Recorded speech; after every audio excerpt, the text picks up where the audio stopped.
Who's been messing up everything? It was Jaymes all along. Oh my God, you guys. Let's talk about Agatha All Along, episodes 1 through 5. Now, to give you a brief recap of WandaVision, it's basically where Scarlet Witch, who is Elizabeth Olsen, goes back to like some place in New Jersey, right? And like works through her trauma, like casting a spell on the whole town, where they all get locked into her like sitcom-based reality. They all are living out their lives like it's a different sitcom in different eras. And lo and behold, the main antagonist of it was actually Agatha Harkness, who is like an old-timey witch who's lived for centuries, and she's preying on Wanda because she's never seen power like this before. And lo and behold, we discover that Wanda is actually the Scarlet Witch. And it goes on from there, and like there are other movies with like Doctor Strange and stuff that I don't quite remember. What Mouse? I think that's what that's from. Anyways, I watched it a long time ago, but it gave us the gift that keeps on giving, that is Catherine motherfucking Hahn. Catherine Hahn is that bitch. We love her. She sprays, she's sickening, she is everything. She is slang. So Catherine Hahn has been stuck in an adverse reality, right? She's stuck in a magical spell by Wanda, where she's basically living her life as Wanda, only she's not aware of the fact that she's stuck inside of a TV show. The TV show she's in right now is like your I.E. Rizzolian Isles, kind of like true crime nonsense, like one of those like lady detective shows. That's what she's stuck in right now. Like she's in her detective phase, her district attorney phase, some would say. And it's actually kind of slang, like there's a whole murder happening and Agatha's trying to solve it. It's giving very much like Stone Butch cop show that I probably would have lived for watching with my mom back in the day because she loved those shows. There is a certain teenager that breaks into her house who's mysterious and she doesn't know who he is. And there's also Aubrey Plaza, who seems to be stalking her and asking her these really weird, misleading questions like, do you remember me? Bing, bang, boom, one thing leads to another. Agatha gets pulled out of her reality by Aubrey Plaza, who I guess is like an old nemesis of her, / maybe ex-girlfriend. Agatha, is she kind of gay? Word. Agatha gets pulled back to reality, right? And she's walking around butt-ass naked. She pulls herself out of her spell, and Aubrey Plaza warns her, look, bitch, I'm coming for you, and I could kill you right now, but I think I'll wait till you're a little bit stronger, because there's a whole nother coven of witches ready to come and whoop that ass. So Agatha's like, shit, I gotta get out of town, right? We have a story. So Agatha pulls together all the witches she can, including a chemist, who is this one girl who works as who works in a botanical shop, who has tons of lawsuits against her. Like, this is her last, every last one of these characters, it's their last straw, right? So she knows, shit, I hate Agatha, but I have to go with her and join this coven. Next up is Patti LuPone, who's like a fraudulent fortune teller, but she's actually like a soothsayer, right? Like, she can see her own horns and shit. She's fully psychic. She's keeping up an act to keep the lights on, although it's not really working because she's about to be foreclosed. So she's like, shit, I have to go too. And finally, our last lady is a woman who works at the mall, as mall security. Agatha fakes getting into like a shoplifting scuffle and pretends the teen is actually her son and he's being assaulted by this cop. So she convinces her to join her coven. Next, they need a green witch, the last of their coven. And the only green witch that will do is the bitch that wants her dead. So they pull a random off the street, which just happens to be Mrs. Hart, Kitty Foreman, who I'll refer to as Kitty Foreman from this point on. So Kitty Foreman is in their group. They have a full coven. They do the Witch's Road song, right? And it's kind of a Joni Mitchell kind of situation where I'm just like, am I into it? I don't think I'm really into it, but I have a feeling we're going to hear this song quite a bit. And boy, do you. So they go the whole Witch's Road, right? And it's a series of trials that will test the Witch's Coven. And whoever leaves at the end, bitch, you're a witch. That's how that works. Agatha, it's been centuries since she's done it, and she's being cagey. You could tell she knows a lot more than she does. Catherine Hahn is slaying it right now. And I'm living because if you know anything about me, you know I fucking love witches. I love me some witches. I love a witch story, hocus pocus, practical magic, the craft. I'll eat it all up. I'm here for it. Let's do this. Our Witches Coven is formed, and they're all kind of sickening in their own different ways. And you can tell from the foreshadowing that bitches are going to start dying. And they do. Our first to go is Mrs. Hart. They all do their first trial where they're locked inside this glamorous, like, Real Housewives-esque kind of mansion. They drink from a forbidden wine, and they all get crazy plastic surgery, right? They look insane, and they learn, like, oh shit, there's like a 30-minute timer. As soon as that egg timer goes off, bitch, we're dead. It's testing all the witches for, like, their individual strengths. So this is our chemist witch's trial, right? So she has to create the perfect potion, the cure for what they've drinking. And she's got to pull everything from all the ingredients around the house.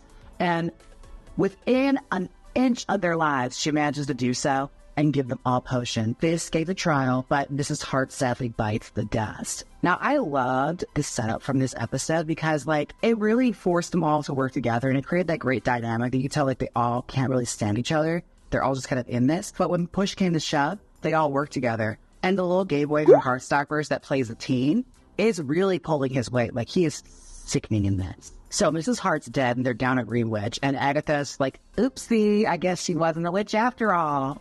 So they have to call forth another witch, which brings us to episode 2. They summon the nearest Green Witch they can. Boy, wouldn't you know, it's Aubrey Plaza. And bitch, she has got the quirk dialed up to 11. Oh my God, it's like Zooey Deschanel on acid. Like, Jesus Christ, Aubrey. She's not just chewing the scenery, okay? She's ripping off prop trees and just gnawing at it. It's everything. If you love Aubrey Plaza, you'll be into that. So, they go to their next trial, which is inside of a mansion, right? And they're being chased by these witches, and then they have to get the fuck out of here, right? And you're getting little tidbits here and there that, like, the next trial might be the mall cops, and it is. I think it's actually might be episode 3. Yeah, I think it's episode 3. Because episode 1 was a cliffhanger where, like, she gets pulled out, and episode 2 was where they go to the witch's road. Anyways, I digress. It's episode whatever now. So, they're going to this house, right? And it's a full-on, like, 1970s style mansion. Like, the mamas and papas recorded all their albums here. It's fully a record studio mansion, like Phil Spector-esque, okay? And our mall cop is having flashbacks. I guess her mom was, like, a famous singer, like Stevie Nicks ass. Like, Stevie Nicks of the 60s, right? She's fully just, like, the witchy bitch. And she wrote a recorded version of The Witch's Road. And for all her life, the mall cop has been haunted by a curse where nothing seems to turn out right. And it turns out that it's actually a fucking curse, bitch. Like, there's a full-on demon following you, making sure shit don't go right. And this demon comes out to play. This trial is about her. They have to play the Witch's Road song, which has actually been an incantation her mom recorded to protect her. Because her mom and everyone in her generation gets haunted by this curse, ends up dying an unfortunate death. Well, her mom perished of fire, but not before she recorded the song as a protection spell to protect the mall cop.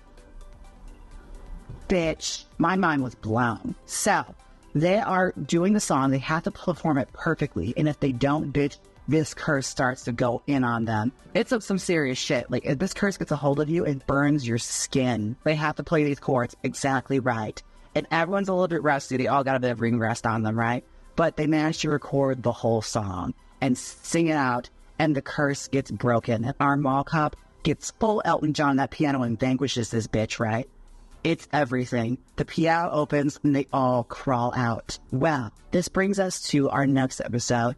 Before we get to episode 5, it's episode 4.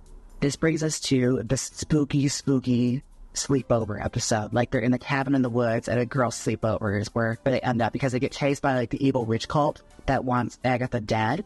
So, they're all in full 80s regalia. What I like about this show is that, like, it's very, very camp. It's very much leaning into its camp sensibilities. Like, you'll live, if you're gay or love drag or anything like this, like, you'll be into this immediately. Because they are not afraid of a costume change or a hairpiece.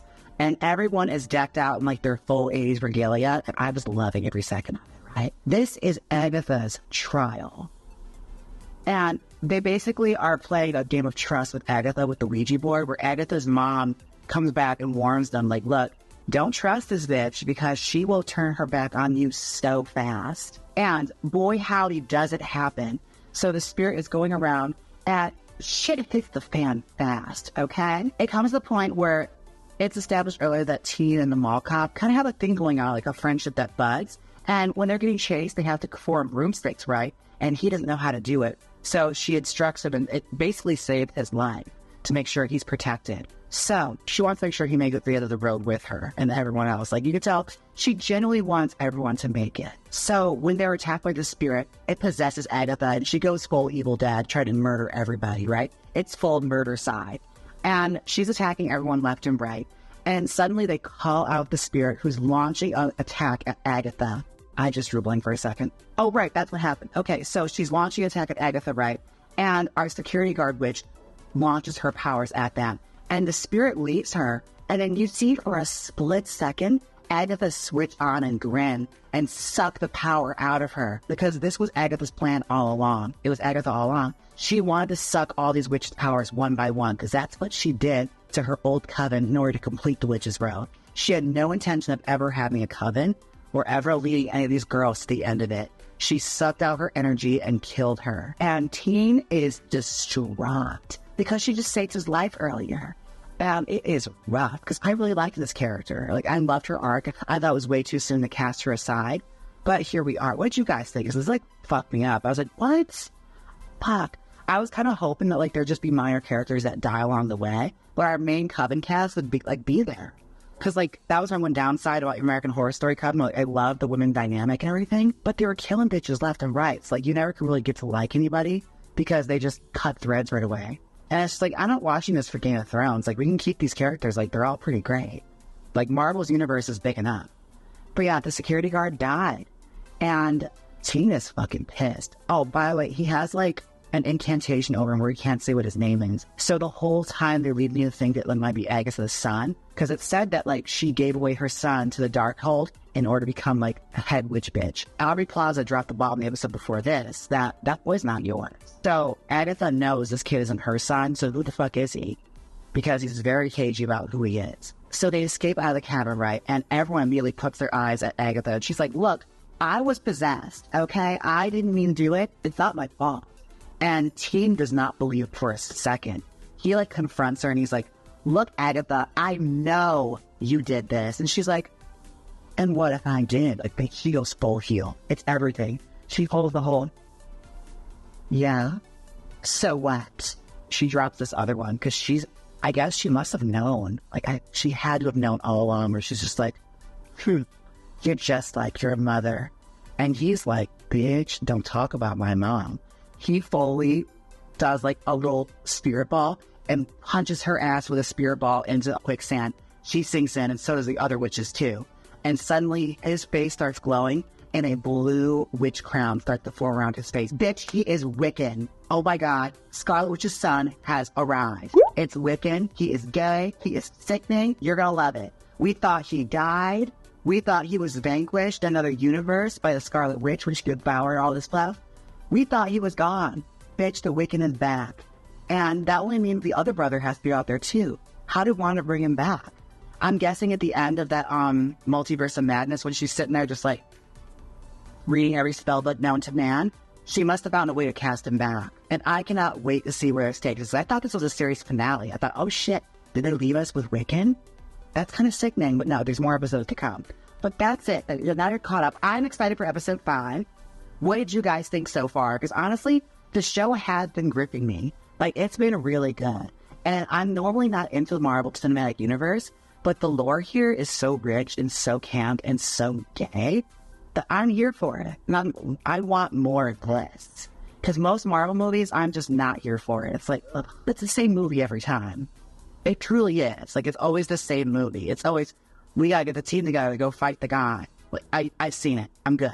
But this is fun. It's witches, it's gay, it's got hair and costume changes. I'm loving it. What are you guys thinking? Now, I can say thank you to all my gamer girls who have been subscribing to this channel and joining. Remember, I play video games here Thrilling Thursdays. Every Thursday, if I can, here on this channel. We're playing Skyrim and Resident Evil 4 currently. Episode 5 of this will be coming. Let me know what your guys' theories are. What do you think is going to happen now that Wiccan has been revealed? Please, let's discuss down below, because I'm obsessed. Until next time, I'll see you in the live streams. Bye. Woo, I'm a witch.